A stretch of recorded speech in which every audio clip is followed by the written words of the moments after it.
반갑습니다. 저는 예버치과 원장 정순필입니다. 오늘은 그동안 치료했던 케이스를 리뷰하는 시간을 가져볼 텐데요.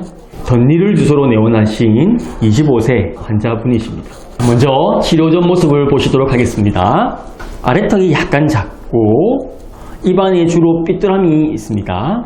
특히 왼쪽, 오른쪽 아래 어금니가 앞쪽으로 쓰러져 있습니다. 이런 경우에 이제 우리가 어떻게 치료를 하는지에 대해서 오늘 같이 살펴보도록 하겠습니다. 엑스레이상에서도 아래 어금니가 앞쪽으로 많이 쓰러져 있고 사랑니가 나 있습니다.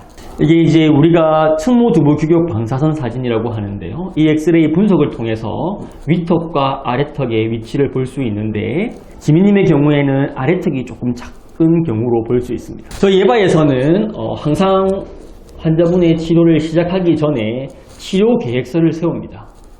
마치 우리가 건물을 지을 때 미리 설계도를 만드는 것처럼 저희 병원에서는 모든 환자분에서 치료를 시작하기 전에 현재 어떠한 문제점이 있고 이러한 문제점을 해결하기 위해서 어떻게 치료할 건지에 대해서 계획서를 세우게 됩니다. 지민님의 경우에는 조금 어려운 말일 수 있는데 골격성 2급 부종교합으로 진단을 하고 13개의 문제점을 개선하기 위해서 치료 계획을 세웠습니다. 자, 위쪽에서는 첫 번째 작은 어금니를 뽑기로 했고요. 아래쪽에서는 많이 삐뚤하긴 했지만 작은 어금니를 뽑는 것이 아니라 사랑니를 뽑고 뒤로 당기는 치료를 하기로 했습니다. 이에 대해서 지민님께 설명을 드리고 같이 상의하여 치료를 진행하기로 했습니다. 치료 경과에 대해서 같이 보시도록 하겠습니다. 치료의 첫 단계는 클린체크라는 걸 하게 되는데 클린체크라는 것은 치료가 어떻게 진행되는 것을 미리 볼 수 있을 뿐만 아니라 이렇게 구성된 클린체크를 기준으로 실제 인비졸라인 장치를 만들게 됩니다. 자, 같이 한번 보시겠습니다. 위쪽의 경우에는 첫 번째 작은 어금니를 뽑고 삐뚤한 걸 개선하고 있습니다. 반면에 아래쪽을 다시 한번 보시겠습니다. 아래쪽의 경우에는 어금니부터 뒤쪽으로 당겨서 삐뚤한 부분을 개선하고 있습니다. 이렇게 45개의 장치가 만들어질 텐데요. 그러면 최종적으로 이러한 물림이 되도록 치아가 배열이 될 겁니다. 자, 그러면 치료 경과를 다시 보시겠습니다. 자, 첫 번째 장치를 착용하기 직전의 모습입니다. 그리고 3단계에 아래쪽에 미니 임플란트라 불리는 교정용 장치를 심었어요.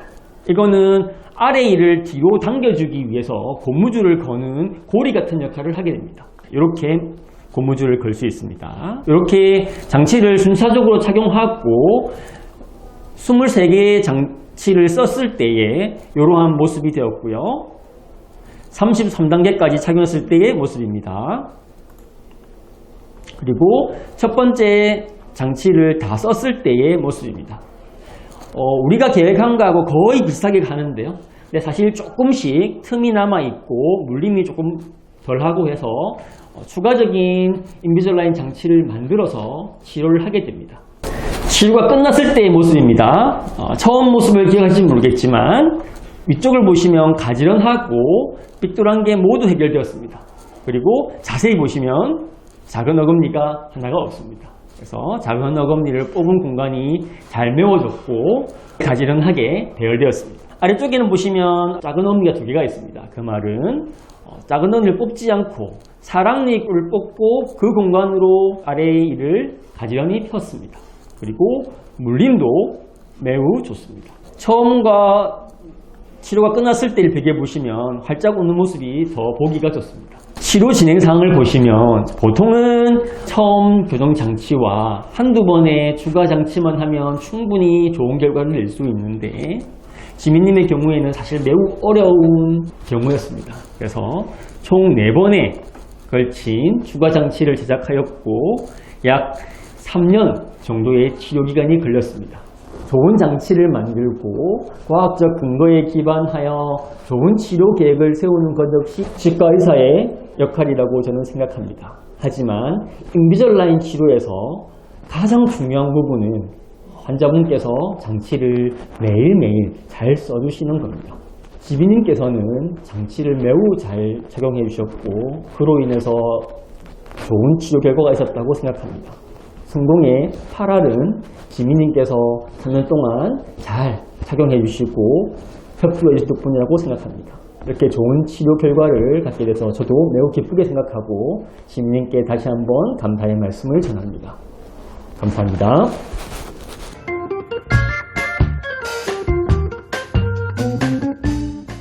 제가 원래 치열이 많이 안 좋았어서 앞으로 관리하기 편하려면은 늦어서라도 좀 해야 되겠다 싶어서 교정치료 결정하게 됐습니다.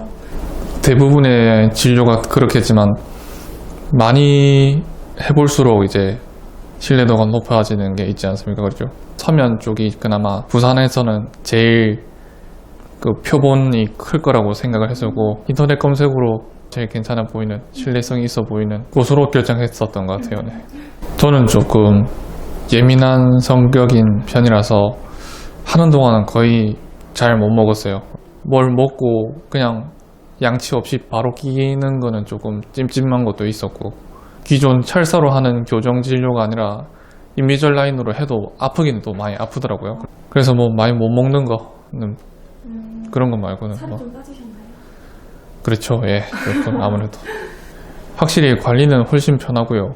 그리고 하는 동안에 치간 칫솔이라던가 뭐 치실이라던가 솔직히 많이 교육을 받지 못하기도 하고 어렸을 때 뭐 그 긴 기간 동안 하다 보니까 치아 관리하는 어떤 습관도 좀 잡히는 것도 있고 그리고 생각보다 그 기대는 많이 안 했어도 미용적인 측면에서 주는 뭐 만족감 그런 것도 있고요. 그리고 제일 큰 거는 이제 관리하기가 훨씬 좋다는 거.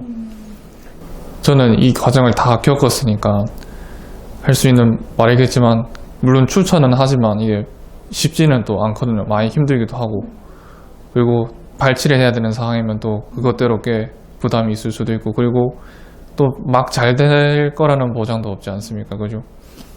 그래서 추천은 하지만 그래도 이른 나이 할수록 더 좋은 것도 맞지만 그 과정은 조금 감수를 해야 된다. 현실적인 부분은 네.